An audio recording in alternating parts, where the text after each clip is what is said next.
Hi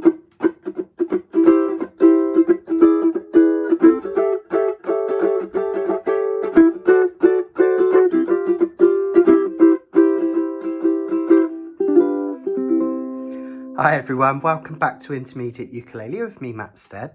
In today's video, we're going to take a deeper look at those movable chords that get us playing up the fretboard. We're going to learn a couple of new ones, and more importantly, we're going to put them to practical use within a song so you can see how it works.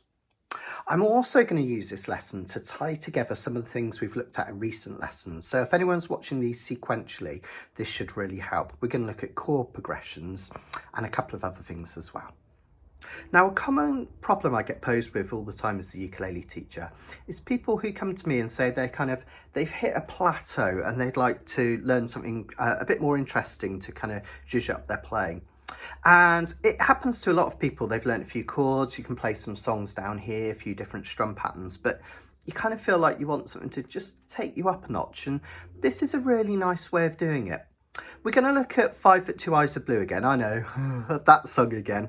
But it's a perfect example because the chords are pretty much the same all the way through the song. So we need to find a way to make certain verses and perhaps the chorus more interesting. And using those movable chords is a really nice example. If we're stuck down here for the whole song, okay, it's fine. But if every verse we play sounds like this, it's going to get a little bit boring, isn't it? But if we can use some of those movable chords, suddenly everything becomes more interesting. Now, before we take a look at those movable chords, let's just have a look at the song. Something really, really interesting is happening here. It's the same chord progression pretty much throughout the entire song, again and again and again. It was made popular by George Gershwin in the B section of I Got Rhythm. And this is something we looked at last week in the video on transposition. I'll put a link in the description if you're interested. It all comes down to this circle of fifths thing that I was mentioning last week. I don't want to go into too much depth about this yet because that could be a whole other video in itself. But here's the important thing about the circle of fifths. Basically, it's loads and loads of chords, pretty much all the chords you can play in the world, going round in a circle. And if you go clockwise, they go up in fifths. What does that mean? It just means this note is 5 above this one. C, D, E, F, G. See? This note is 5 above this one. G, A, B, C, D, and so on and so forth. All we need to know for today, and this is really interesting, is that chords that go backwards around the circle of fifths resolve. What does that mean? It means when we play a form of A chord, it really likes to resolve to a D chord. And when we play a D chord, it really wants to resolve to a G. And when we play a G, it really wants to resolve to a C. And Gershwin discovered, or he popularised, we're not quite sure if he invented it or not, probably not, but he popularised it. If we play all of these chords as sevenths, it gives them a sense of movement. E7 wants to go to A7, A7 wants to go to D7, D7 wants to go to G7, and then G7 wants to go back to C. And we play the C as a normal major chord because then it feels like that movement's stopped and we've reached to the tonic, the kind of the home key where we wanted to go to in the first place. Let's have a listen and see if you can notice that resolution happening. If I just play this sequence through here, going from E7 through to C, just notice that each of those chords played as a seventh feels a bit like a cliffhanger. Kind of wants to go somewhere, right? And then, it kind of resolves to an A7. But that's posing another question. Doesn't feel resolved, does it? Again, hanging in the air, G7. And then when I finally hit C, feels like we've come home. And that's one of the most famous movements of chords in music. And it's used throughout this whole song. The brilliant thing is, it makes it really easy to memorize the song because it's basically the same thing again and again and again. What we should do first is probably play through this song just to get a feel for those movements of the chords, and also just to acclimatise ourselves with it before we start putting the movable chords in and making it more interesting. If you are completely new to this song and you're struggling with knowing some of these chords, I have done a video on it and I'll put a link in the description. Likewise, I'll put a link to a printable PDF of the board so that you can have the chords in front of you as you play along if it makes it more easy. What I really want you to notice, and I've written the chords in red, is that progression. E7, A7, D7, G7, going backwards around the circle of fifths. Notice that these are the verses. Other than this C that we play at the start and the end, and this cheeky little G7 turnaround here, the whole of the verse is that progression. Just notice that we play 2 measures of A7 here. The chorus is literally just that progression, and each chord is played for 2 measures. So that progression forms almost the entirety of this song. Isn't that amazing? But just by adding those C's either side in a verse, it makes it feel a little bit different. Don't panic too much about the various musical symbols and whatnot on there. You'll soon get the gist of it. And chords will be on the screen to help you as well. But basically what we do is we play this verse through once, 1 measure of C, 1 measure of E7, notice 2 measures of A7. We're going to play this in common time. It's often played in cut time, don't worry about that at the moment, but we're just going to do straight, simple 4 beats to a measure. We carry on, ignore that A, that just means this whole section is the A section. We've got a measure of D7, a measure of G7, and then a C. Now this bit here just tells you that the first time we play the verse, we finish with a measure of G7, and then we go back to the start.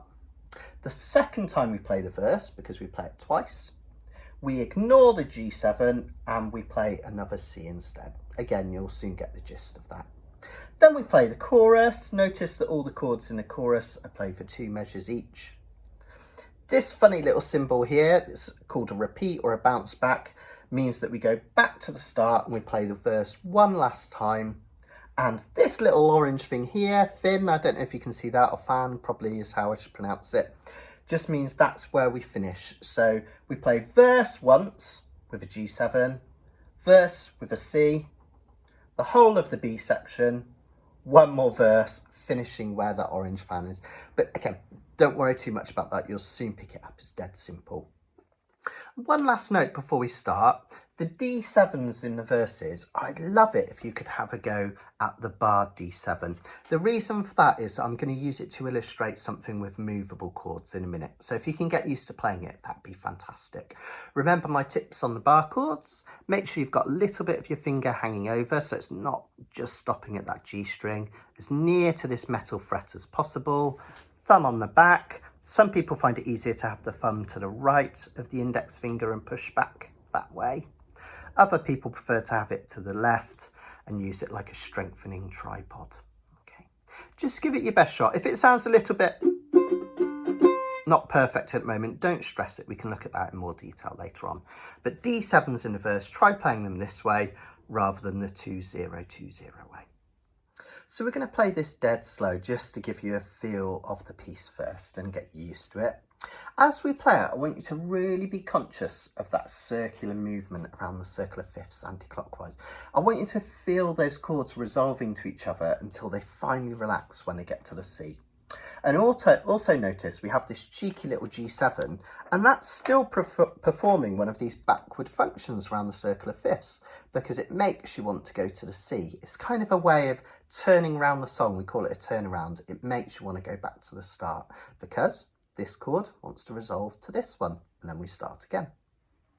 Whichever strum pattern you use is totally cool for this one. I'm going to suggest just a down, up swing, just to keep it really, really simple. But you can add your own as long as you play in time. I'm going to give you a count to 4, and we'll go from there. 1, 2, 3, 4.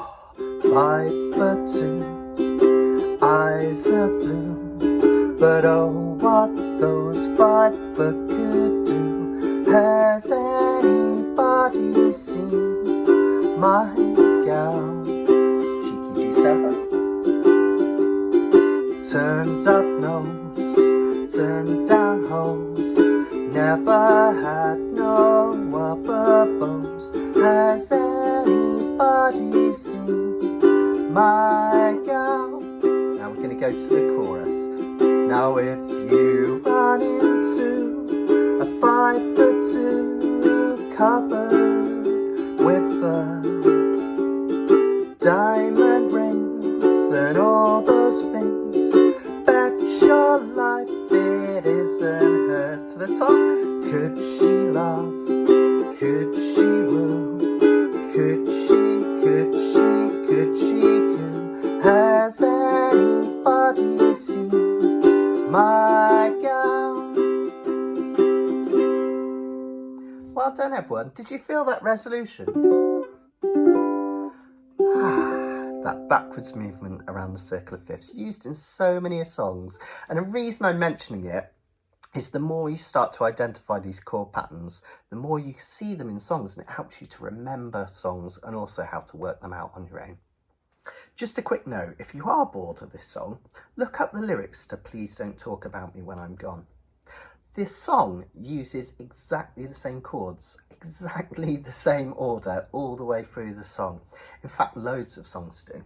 So you can play this chord progression and sing, please don't talk about me when I'm gone. Can't remember the next bit, I think. Though our friendship ceases from now on, etc, etc. Exactly the same chords, different lyrics. Now, because this song is so well known, but also so repetitive in terms of the chords, it presents us with a problem and an opportunity. The problem is it can be a bit monotonous, especially if we're using the same chord shapes and using the same pattern throughout. The opportunity is it gives us a chance to play the same chords, but try different shapes, movable chords, and different strumming techniques to make it more interesting. What I like to do if I'm playing a song and there's a verse which features the same chords twice, I really like to try and change it up. So I might play normal open chords in the first verse and then play up the fretboard or movable chords in the second verse to make it a bit more interesting. And that's something we can try here. Let's take a look at some movable chords that we can use to make this more interesting, starting right here with the C. Now, there's all sorts of systems that you can use to learn movable chords up and down the fretboard, but I've been teaching for many, many years. You can probably tell by the grey in my beard.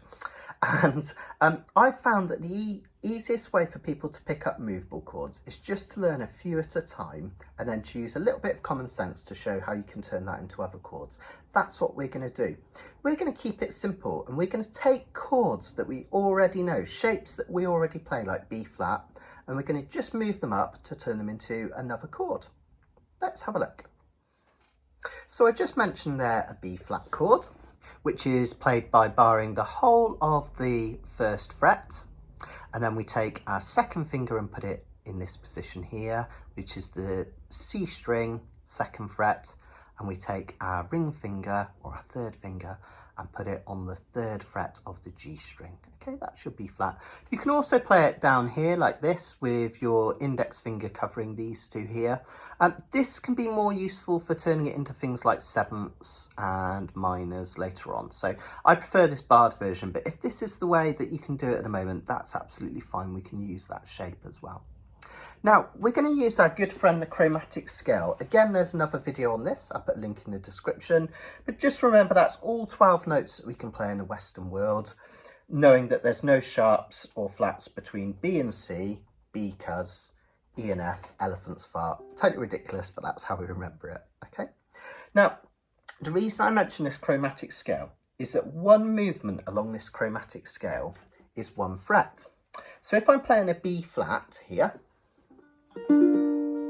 if I take that shape up one fret, that becomes a B. Two chords for the price of one, right? I took my B flat and I moved it up one fret and that became a B. If I move it up one more fret, it becomes a C. Magic, right? I've taken this B flat shape. You can do it this way as well. Move it up one, move it up two. Just by knowing this chromatic scale, we've learned a C major chord up the fretboard. How cool is that? Either like this or here. I'll put the diagram on the screen and I'll draw it up here in just a second. It will magically appear. And this is a brilliant thing about movable chords, right? Any chord that covers all 4 strings can become a movable chord, and you can play it elsewhere to create new pitches. So B flat can become C. It's like magic, isn't it? I've drawn it up here on the board. Well, here's another really, really lovely example of it. Remember I asked you to play the D7 in the verse this way. So we've got the barred D7. Now that's because, again, we're covering all 4 strings, so we have a movable chord. If we use our good friend, the chromatic scale, we can work out how to move it up to become an E7, because if this one is a D7, if we move it up 1 fret, it becomes a D sharp or E flat 7. And if we move it up 1 more, it becomes an E7. So knowing that 1 step along the chromatic scale is 1 fret on the ukulele, we can magically use these chords to become other chords. So rather than D7, take it up once, take it up twice, we have an E7. Isn't that brilliant? Now this is purposeful why I've chosen these, because notice if we go back to that C, which is a B flat moved up, to go from that C to the E7, we hardly have to move. We just drop that index finger along one and this finger comes down and we have an E7. C major, E7. Okay. The chord will be on the board, on the screen, and I'll also draw it on the board in just a second. Now, what about chords that we want to turn into movable chords, but they don't cover 4 strings? Let's look at an example of that and how we can do this. Again, we featured a similar chord to this in last week's video. We're going to look at an E7 chord and we're going to turn it into an A7, quite a way up from an E7. Now, when we play an E7 normally, it's like this, isn't it? We use 1, 2, 3 in terms of fingers. That's 1 2nd fret, nothing, 2nd fret like this. That would be our bog standard E7. Now the trouble with this E7 is we have no fingers free to create a bar so that we can move it up and turn it into a movable chord. So let's do what we did last week and let's play an E7 using our 2nd, 3rd and 4th fingers like that. Can you see that? So we've got 1, 2, 0, 2 there, E7. Now that leaves this finger free to bar or cover any remaining open strings. So what we can do, if we move that E7 shape up 1, making sure all the fingers move the same amount of space, we can either bar this fret here using our index finger, or all we need to do is cover whichever string doesn't have a finger on. So we can put that finger here down at the 3rd string of the 1st fret, and we've taken an E7 chord and we've turned it into an F7. Because remembering using our chromatic scale, there's no E sharp, so E goes straight to F. So E7 becomes F7. Then we just have to use that chromatic scale again. We've got to go quite some way because we've gone from E to F. If we go up again, F sharp 7. If we go up again, G7. And we're going to come back to that one in a minute. Let's go up 1 more, G sharp 7. And then if we go up 1 more, A7. So that's this shape. It'll be on the screen and on the board in just a moment. At the 5th, 6th and 7th frets. Now if you have a look at that shape, all we've done is we've taken an E7, we've moved it up and covered the open string to become F7, F sharp 7, G7, G sharp 7, A7. Can you see how this is working now? It's like magic because you don't just know an A7 and an F7 and an E7, you know all the ones in between. If this is an A7, come back the chromatic scale, G sharp 7, G7. So you get all these chords, and that's what I want you to do. If you can learn a couple of these shapes, you can use your common sense to work out other chords around it. It's really magical. Now, because this chord is way up here, fretboard diagrams can only be so big, otherwise they take up the whole page. Notice that I've drawn out that shape, but I've done a little number 5, which tells you that the lowest, in terms of that way, the finger more in that direction is on the 5th fret. So my 1st finger is on the 5th fret. I have 1 finger on the 6th fret and 2 on the 7th fret. Okay, it's just a shorthand way of doing it, and you'll see that on the diagram on the screen as well. We've actually only got 2 chords to go now. Before I look at the D7, let's tackle this G7 because we're going to use that common sense that we just learned, right? So if we go back to that A7, which is this E7 shape taken up and covered all the way up here at 5, 6 and 7, just follow a diagram and get really comfortable with that one. Now we're just going to use our chromatic scale backwards look.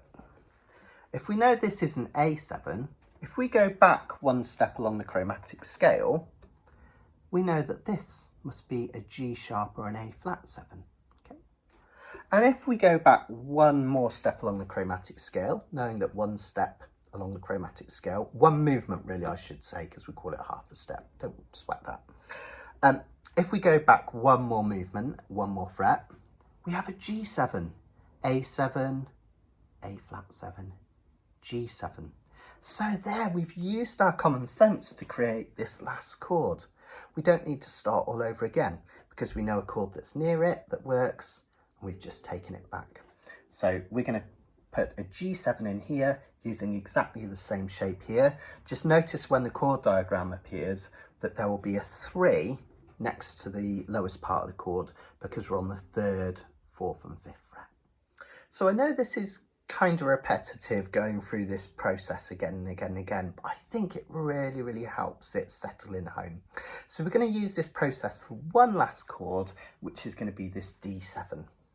So similar to what we did with these shapes, turning an E7 into a movable chord, we're going to turn a chord that's not normally movable because it only features one string into a movable chord by taking it up. Let's have a look. We're going to play a D7 up the fretboard and we're going to get to it using an A7 shape to start with. Now normally with an A7 shape we put our index finger down here at the 1st fret, 2nd string down, so C string. Now again, that doesn't allow us to make a bar with another finger because it's all of our other fingers are over to the wrong side of it. So what I want you to do is play a normal A7 chord but using your 2nd finger. Again, this one can become a bar behind it. Doesn't have any effect at the moment because it's behind the nut. But if I was to move that finger up one and bar the whole of that 1st fret, this would be quite tough at the moment because that's one of the areas of highest tension on your ukulele. But I've taken an A7 and I've turned it into an A sharp 7 or B flat 7 just by moving one movement along the chromatic scale. And again, we just apply the same theory. A7, A sharp 7, B7, C7, C sharp 7, D7. We've done it. We have a movable D7 chord by taking another chord that we know, A7, and moving it up to the 5th fret. Again, because we're way up here, notice you'll just have the shape in your diagram with a number 5 next to it to tell you that this is playing the 5th fret. Before we actually get into playing this, here's a little bonus lesson. Do you notice that this 7th chord here and this major chord here look really similar, right? So the D7 chord is this shape and the C7th chord is this shape. There's only one finger difference. This is the reason why I prefer you when you're playing B flats and those types of chords to use a whole bar, because we can do something magic. Whenever you've got a chord which is this shape, say like this C, to turn that C major into a C7, all we have to do is take one finger away. That's the C chord, the one we have here. If I take away this finger, we have a C7. Because notice it's the same shape as this D7, just back to. Okay, so C7, C. The same thing in reverse we can do with this D7. If we play this D7 shape here, up at the 5th fret, that's a D7.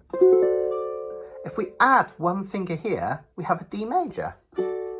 So D, D7, D, D7, C, C7, C, C7. It's really magic. Later on in the course, I'll show you some other tricks. For instance, if we take this one away, we end up with a minor chord, C minor, as opposed to C. And if we take both of them away, we end up with a minor 7th chord. That's the beauty of being able to play bar chords. Just moving one or two fingers, you can create loads more chords. We'll worry about the other ones later on, but just know, taking away that finger turns a major chord into a 7th. So now you know a movable C, you also know a movable C7. Let's have a look at those changes and how we can make them as smooth as possible then. So the first chord we're starting with is this C major movable, which is a B flat taken up. Okay, that one's fairly straightforward. Now the movement to the E7 isn't too bad because notice we're going up 1 fret and this finger's just dropping down here. Okay, so going from C major, try and get my uke out the way of the diagram. We're moving up and this second finger's dropping down. That's quite smooth, isn't it? So that one's not too bad. It's the next one that causes a few people problems. We're going to go to this A7 here. Notice that on the fretboard the move isn't too far, and I've done this on purpose. I've tried to make these changes as smooth as possible. We're going to an A7 here, 5th, 6th, 7th frets. So we're going from here to here, which isn't too far a move. If I was going from somewhere down here to here, it would be particularly difficult. Now with this shape 7th chord, a lot of people really struggle with it because there's 4 fingers and it's really tricky. Think of it in sections, okay? The first thing we want to do is form this F shape here. So we're putting down my first and second fingers here. Now if you can do that, you're halfway there, okay? So we've gone from this E7 here, F shape at the 5th and 6th frets. Because then we just need to fill in the remaining 2 strings that don't have a finger on. We put our 3rd finger here and our little finger down the bottom. Okay. So rather than going from here and just trying to bash, bosh, get all those fingers down quickly, do it in sections. F shape first, and then we take those 2 fingers and we have the A7. A7 to D7 is not too bad in reverse. Try and get your bar in first, and as we do, this one comes down. Okay, there's your D7. Then we have the same issue we had with the A7 in reverse, just a bit lower down. Rather than trying to bash all those fingers in at the same time, which is quite tricky, okay, wherever we come from here, what I want you to do is do your F shape first, frets 3 and 5, and then we put these 2 in. So we've come from this D7, F shape first, and then these 2 are kind of ready to fall in place, aren't they? And then we finish off by going back to this C shape. So we want to make those changes as smooth as possible. C, E7 we drop down, F shape first and then these 2 in, D7 we bar and drop down, F shape in first and these 2 down, and then we bar the 3rd fret and we're back to a C. Okay. Should we try a very, very slow playthrough using these chords just to see how you get on? And then we'll look at zhuzhing it up a bit, adding kind of some interesting techniques to make it sound nice. Let's give it a go really slowly after 4. 1, 2, 3, 4. C. E7. Get up to the A7. Another measure, 1, 2, 3, 4. Pull it back to D7, the G7, and the C. Oops. And rest. Notice mine was a bit fuzzy then because I wasn't paying attention. So don't sweat these. It might take a little while to get them sounding really clean. And even at that speed, it can be quite difficult to get used to these really tricky changes. And we're really ramping it up now. So be patient with yourself. Stop the video here. Practice it yourself round a few times. Get really, really comfortable with those changes. What I'm going to do is I'm going to play it through at a bit of a higher tempo. What I'm going to do is I'm going to play the verse twice. The first time through, I'm going to use normal first position chords. And the second time, I'm going to play these bar chords. If you're not ready for the bar chords yet, just have a listen to the different texture that we get when we go to them. I'm not going to do any special right hand techniques yet. That will come in a minute. But just notice the change. Let's go after 4. 1, 2, 3. 5 foot 2, eyes of blue, but oh, what those 5 foot could do. Has anybody seen my gal? Yeah. Could she love, or could she woo, or could she coo? Has anybody seen my gal? there's a differentiation, isn't there? It's much more interesting the second time if we change to bar chords. And that's what we're wanting to get with this. This next bit can be really, really useful and really, really important. Have a think about when you change to your movable chords. If there's a way of smoothing it out. I'll show you what I mean in terms of the progression. If we're playing normal first position chords for the first verse, we would finish on a G7 here. So if I go from, say, here, has anybody seen my... Okay, so we've got a G7 here, and then we might finish on a C here. But the next part of the verse, because we're going to movable chords, we've got to get either from this G7 here to a C here. That's quite a jump, isn't it? Or from this C here to a C here, which again is a bit of a jump. So what you can do is try and kind of create an on-ramp to those movable chords. And the way I do it is by turning this G7 here into the movable version, like this. So this is what it looks like, remember? And we're playing it at the 3rd fret.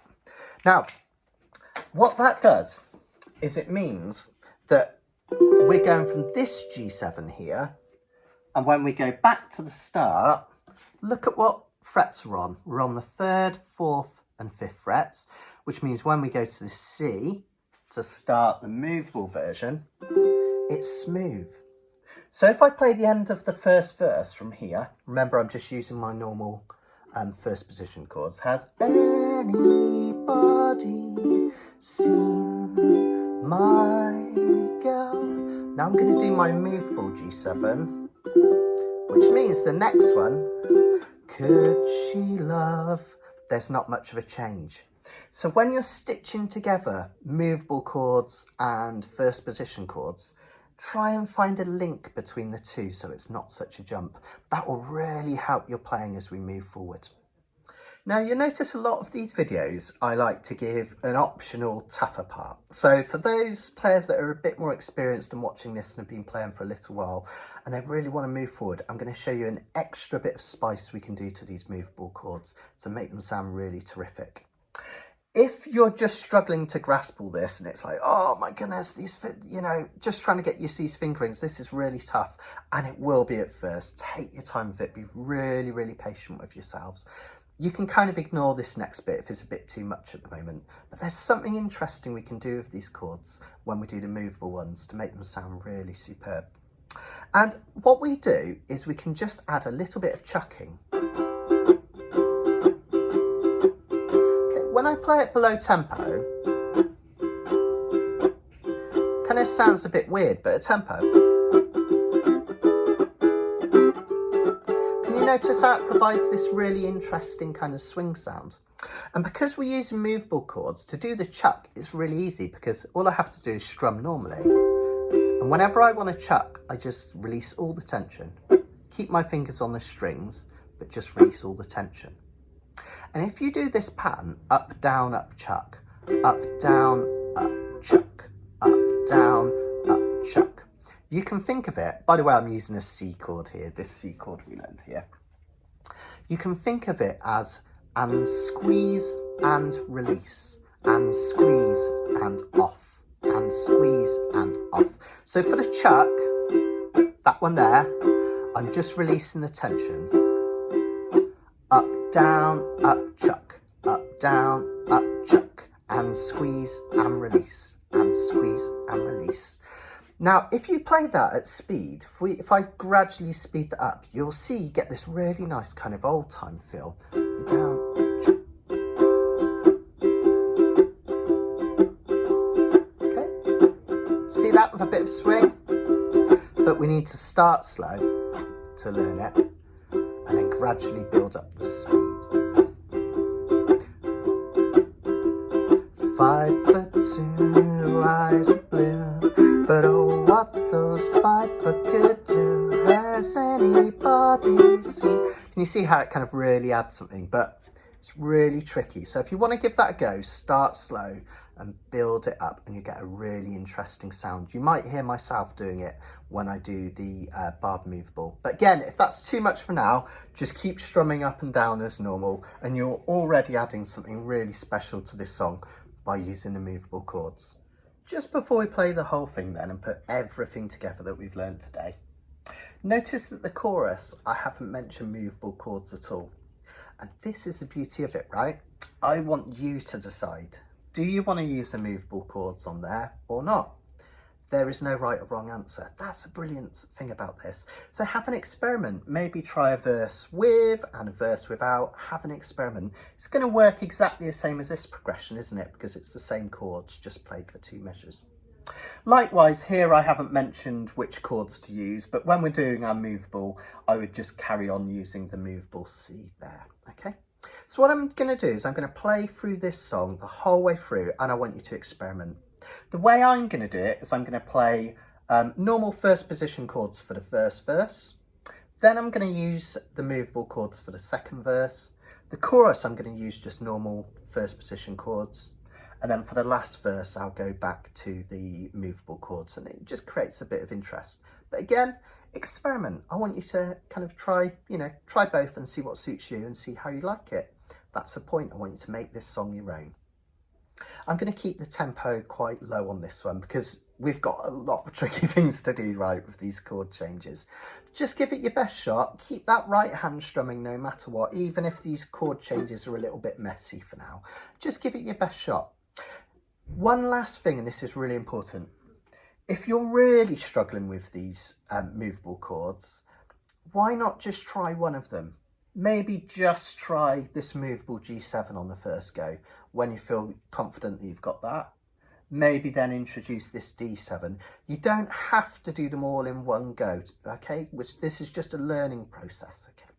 And also have an experiment. You might want to do movable chords here, you might not. You might want to do them in the opposite direction I do, starting with movable and going to normal first position. The decision's yours, okay? I'm going to play through, you have an experiment. Let's keep it nice and slow. Join in after 4. 1, 2, 3, 4. 5'2", eyes of blue, but oh, what those 5 foot could do. Has anybody seen my gal? Here's the turnaround, back to the top. Turned up nose, turned down hose, never had no other beaux. Has anybody seen my gal? Here's the chorus. Now if you run into a 5'2", covered with fur, diamond rings and all those things, bet your life it isn't her. But could she love, could she woo, could she coo? Has anybody seen my gal? Well done, everyone. I hope that gave you just a little taster of how magical and wonderful those movable chords can be, just in terms of adding texture and interest to your playing. Remember, I'm going to say it a million times, take it slow. When I was learning these, something I found really, really helpful and useful is to just learn one at a time for now, as I said, rather than a whole system. And it really, really worked for me. So if I was going to, say, a uke club or something, before I went out that evening, I made a decision that any time a song features a G7, rather than playing it there, I would play this position G7. And then I could use a bit of common sense. If an A7 came up, I could just take it up, and any time an A7 came up, I could use that one there. When I got that one down, the next time I went to club, I'd think about another chord. Every time an E7 came up, rather than it being there, I'd play it here, and knowing that I could also use that as an F7. And you can start to build this knowledge up piece by piece. Remember, you don't have to learn it all in one go.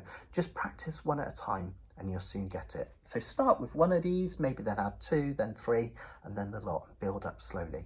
Take your time, be really patient with yourself. I hope you enjoyed that. There was a lot of learning, wasn't there? So even if you just take a few nuggets from today's lesson, that's plenty. And you can always come back to it and revisit it at any point.